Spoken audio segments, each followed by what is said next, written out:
Al conseguirse la independencia política de España, los propios peruanos tuvimos que dirigir los destinos del país.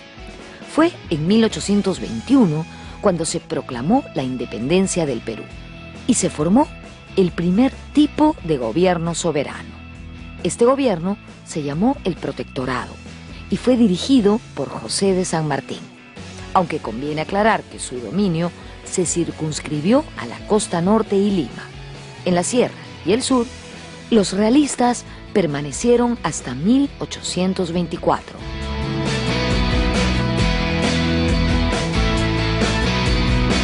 Al comienzo, como te contaba, hubo dificultad para asumir la figura de presidente. San Martín, por ejemplo, se proclama protector del Perú, un cargo también raro que nunca había existido.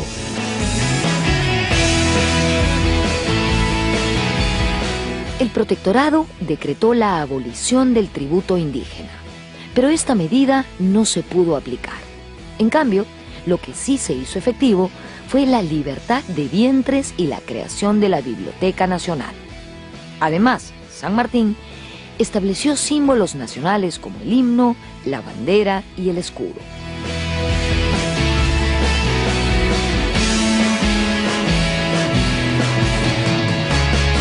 La expedición libertadora que viene con San Martín y instaura este proyecto político que yo creo que es el primer proyecto político, digamos, de la historia contemporánea, que es el protectorado. ¿Qué lugar cumple Bernardo de Monteagudo en el protectorado? Él es el ideólogo, él es el primer ministro de San Martín y lo interesante de Monteagudo es que es un político profesional. Él se ha hecho en la revolución. Él comienza la revolución en 1810 en Argentina, bueno, lo que es ahora Argentina. En 10 años él descubre que lo que hay que hacer es estabilizar la revolución, domesticar la revolución y crear un gobierno estable. O sea, alguien que fue, digamos, un radical, un trosco.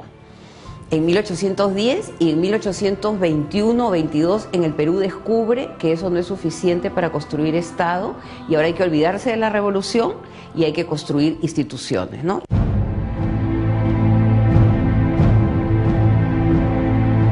Al fracasar en su intención de expulsar a los realistas de la sierra, el protectorado se fue desgastando. San Martín se retiró del Perú tras la fracasada conferencia que sostuvo con Bolívar en Guayaquil. El protector entregó el poder al Congreso instalado en septiembre de 1822.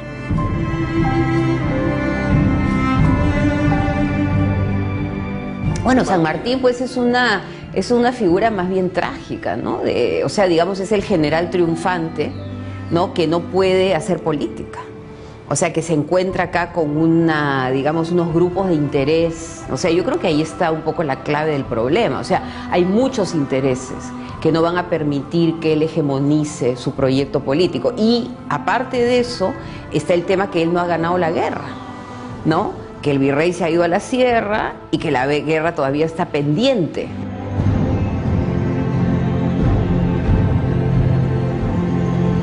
Decepcionado de la política en Hispanoamérica, San Martín se fue a Europa.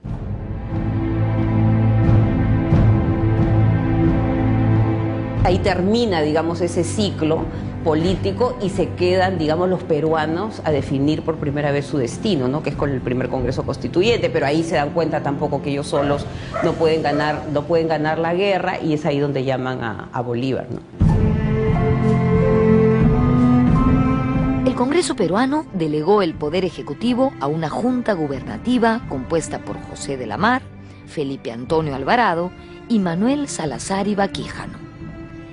Esta junta organizó una expedición militar a puertos intermedios que fracasó rotundamente. Luego de ello, se produjo un golpe de Estado encabezado por Andrés de Santa Cruz, quien obligó al Congreso a nombrar como presidente de la República a José de la Riva Agüero.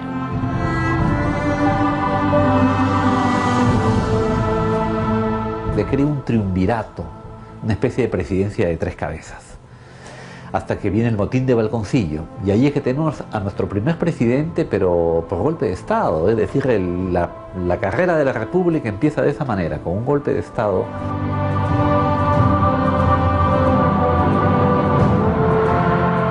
La presidencia de Río Agüero fue muy corta y muy complicada.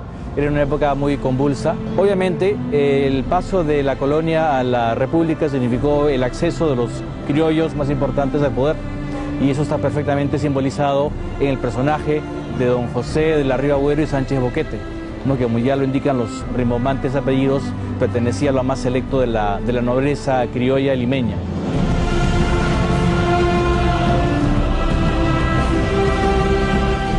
En 1823, el gobierno de Riva Agüero solicitó un préstamo a Gran Bretaña y organizó una segunda expedición para expulsar a los españoles de la sierra.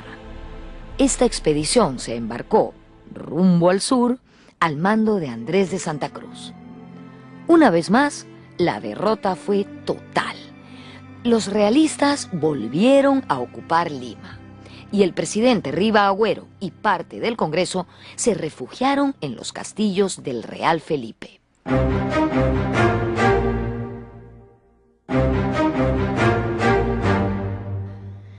En enero de 1824, Riva Agüero entró en pugna por el poder con Simón Bolívar, que había llegado para apoyar la lucha contra los realistas. Al primer presidente del Perú no le quedó mejor opción que partir al exilio a Europa.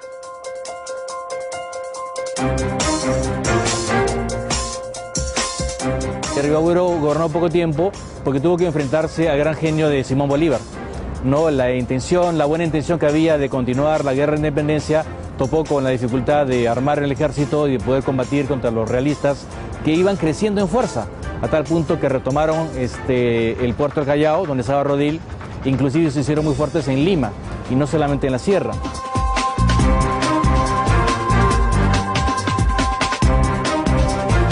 La anarquía se generalizó. El Congreso se dividió. Una facción nombró presidente al marqués de Torre Tagle. Sin la capacidad necesaria para concluir la lucha contra los realistas, la autoridad de Torre Tagle pronto entró en entredicho. El hombre idóneo para asumir el mando y liderar la lucha contra el virrey del Perú volvía a ser un extranjero, Simón Bolívar.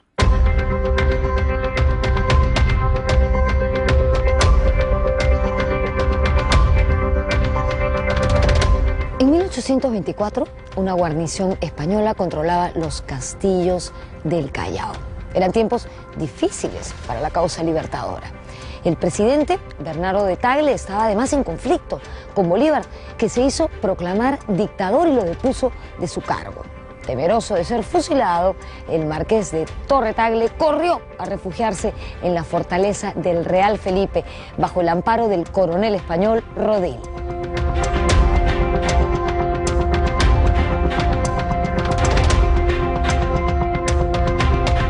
En febrero de 1824, el Congreso canceló la autoridad de Bernardo Tagle, el marqués de Torre Tagle. Suspendió la Constitución de 1823 y le entregó los poderes del Estado a Simón Bolívar. Simón Bolívar, al frente del gobierno, de hecho, dirigió el final de la campaña libertadora. Bolívar no podía ser nombrado presidente de nuestro país porque era extranjero, había nacido en Caracas. Sin embargo, se le entregaron todos los poderes ejecutivos, incluidos los militares.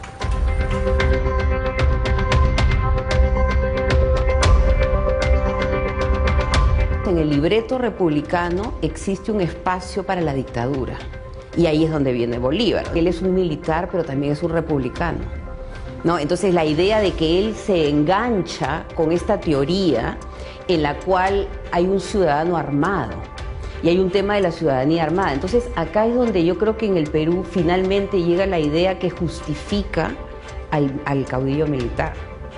Entonces que hay momentos de crisis política, económica, social, donde la dictadura es necesaria y es legal. El problema es que lo que se supone que es coyuntural se va a convertir a lo largo del siglo XIX en una cuestión permanente.